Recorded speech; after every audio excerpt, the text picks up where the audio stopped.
This art style may be familiar to you if you've been following indie card games for a bit.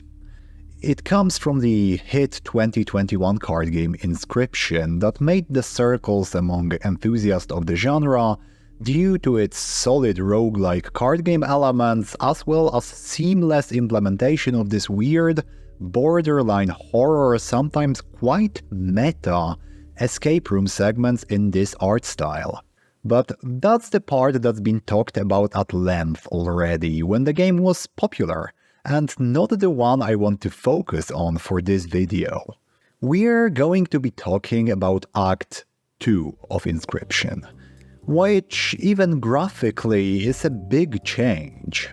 I feel it has most in common with traditional TCG design in the vein of Pokemon, MTG, Yu-Gi-Oh! See, it's not Yu-Gi-Oh! In this video, I'm learning. Anyway, much more than the Slay the Spire-esque roguelike elements of Act 1 or the not telling you because you should play the game elements of Act 3. There is free deck building, there is pack opening, there is no permadeath after you lose a match, much like it would be in the case of playing a game in your friendly local game store, though that last stipulation may vary by location. You will be initially presented with a choice of one of 4 starter decks, each being a monoculture of one of the game's 4 types. These types are starkly different, both in theme and the resource systems that they use, as each tribe has a different one. There are other smaller differences, like particular keywords only appearing in some tribes, but all these are less fundamental, I feel. As you go through Act 2, you'll receive other cards from both your chosen type as well as the other 3, mostly as boosters, to be found in interactable objects or as rewards for winning matches. And this, I feel, builds ground for the best mechanic in Inscryption, the interplay between the 4 types.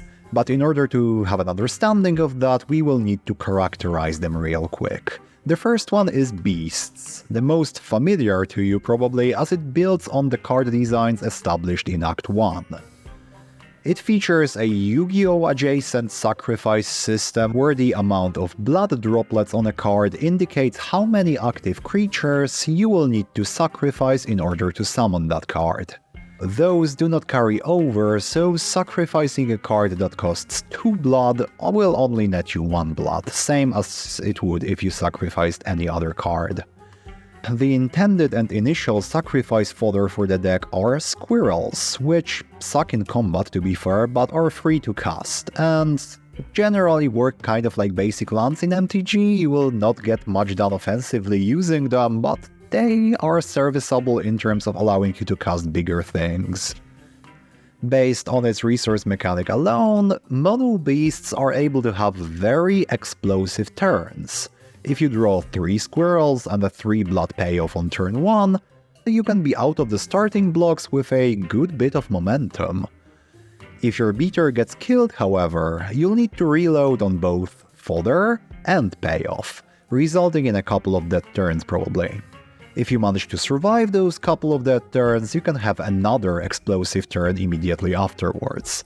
An alternative strategy, but one that requires a bit more thinking, it would be to build towards your bigger summons by first summoning 1-cost creatures, then 2-cost creatures, and sort of recycling them after you've blocked some of your opponent's small stuff, but that's going to have limited efficacy, I feel, as stats in Inscryption are pretty low to the ground generally, and most minion combats end in 1-for-1 trades, and those can result in you running out of sacrifice fodder.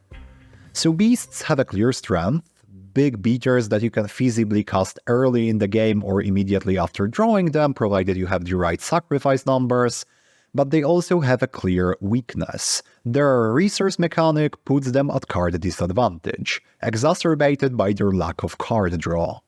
The second tribe is Undead. Their strength is that they get value out of creatures dying. That's thanks to their resource mechanic Bones, which you get 1 of every time a creature dies. Any way of dying is fine, so both sacrificing and combat damage will work for that purpose. And due to the prevalence of one-for-one trades, this gives them inevitability. There will be a lot of trading for the first few turns. Your opponent is more likely to run out of gas if that's true. And if you're running Undead, you will be pretty good. Add to that the fact that you are likely to have more cards in deck than your opponent, and Undead are looking like a strong contender for winning the late game. In terms of weaknesses, building bones and transitioning to that late game will require you to have some board presence in the early game, and your options for that are twofold. First, you can use bone building engines, which generally don't attack and leave you at the mercy of your opponent's tempo, and, can be dealt with. Or you can use one-use skeletons, which will start building you bones if they're able to trade, but if they trade unfavorably or it's not enough bones, your opponent may overwhelm you on the battlefield before you're able to get to those late-game payoffs. And using skeletons also leaves you at a card disadvantage. They are single-use cards. So, where beasts were sort of an aggro/tempo type, Undead are more of a value-oriented playstyle. The third tribe is robots. They use a Hearthstone-style energy system for the resource, where you start with 1 max energy, and your max increases by 1 every turn, after which your energy is refilled back to the max. So on turn 2 you'll have 2, on turn 3 you'll have 3 at your disposal, and so on and so forth. Now, this makes them generally unable to have an explosive start on the level of beasts, for example, because on turn 1 you will generally only have 1 energy, and that's that. You may use cards like Energy Bot to accelerate your curve, but you generally will never get to slam your biggest payoff on turn 1. Combined with their relatively weak stats, especially the offensive stat lines on their units in the early game, this makes robots a safe, but not especially explosive type. Now, their big pro is that the resource is totally unrelated to the board state or the cards in your hand, so your deck can pretty much be all gas, and you will not need to include resource generating cards apart from the energy bots that advance your curve ahead of the curve. So the benefits that come with that is that it's easier to reload after your threats get answered because you just need to draw more threats and not more resources, and they are less prone to dead draws as long as you can draw reasonably on curve. So they are the safe, reliable option. They have some more volatile mechanics like Circuit, where you have to put multiple units on the battlefield and keep them there, but generally in terms of their interaction with the resource mechanic, that is their identity. And the final tribe is Wizards. Wizards have a resource gimmick with units called Moxen, that's a Magic the Gathering reference, of 3 different colors. Particular units may require a color of Moxen, or color of Mox, I guess, to be present on the battlefield to be summoned. This is indicated by the small colorful gem in the right-hand corner. Others may not necessarily require them to be summoned, but will be immediately sacrificed if you have no Moxen on the battlefield, in a sort of chain reaction sort of deal. There's even cards that turn your Moxen into combat units, so it's a well-established gimmick. In terms of weaknesses, obviously that resource base is very fragile. You need to keep potentially multiple non-combat units on the battlefield. It falls to interaction on your opponent's side. If your opponent attacks your Moxen, that will be at best an unfavorable trade for you, which will make you unable to play further cards, and at worst, it may take your existing units to the graveyard with your resources. The other problem is that having to deal with multiple Mox colors either limits your deck building or makes you risk drawing the wrong colors with the wrong units, kind of like playing a multicolor deck in MTG without color fixing would. Some rare cards include 2-color Moxen, which helps alleviate that issue. Moxen hoard your board space as well, so it will be hard to keep 4 units in play even in the best case scenario, because potentially some of your 4 lanes will be occupied by your resource generators. In terms of strengths, Wizards have some of the most unique effects in the game. They have reasonably high stats for their cost, so you get a trade-off for jumping through all these hoops with the colors and the Moxen sacrifices and whatnot. They can also have turns as explosive as beasts pretty early, provided you draw the right combination of resources, their colors, and payoffs. What differentiates wizards from beasts is that their resource is not single-use, that's a pro, but it also taxes two different subsystems, your board space and your card advantage, which are, well, two cons. So far we have 4 types with very clear-cut weaknesses and strengths that dovetail very nicely into one another, or each other, I never know the difference. For example, where pure beasts may be explosive initially, but peter out when met with a bit of resistance and get outvalued eventually, Beast Undead can use the beast sacrifice mechanic to generate a pile of bones and then transition into the late game more smoothly. And in an elegant design example, the game never specifically tells you to mix and match, it just softly incentivizes doing so. So you'll find yourself organically assembling a 2 to 3 type good stuff pile as you go, and probably finding it reasonably effective as far as strategies go. For example, based on your initial deck selection, you will probably get boosters of a different faction than yours at first. So based on sheer card availability, you will find yourself putting together a 2-color or 3-color deck potentially. But why is that good design?